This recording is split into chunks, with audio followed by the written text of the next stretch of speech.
και βία.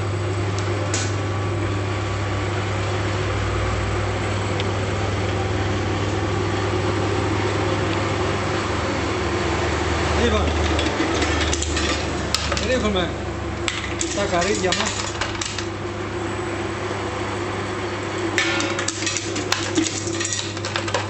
Και βλέπουμε ότι μας βγάζει ολόκληρη σχεδόν ψύχα.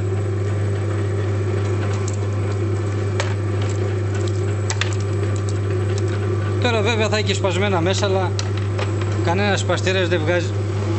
Αλλά τα περισσότερα είναι σε πολύ καλή κατάσταση και ολόκληρα.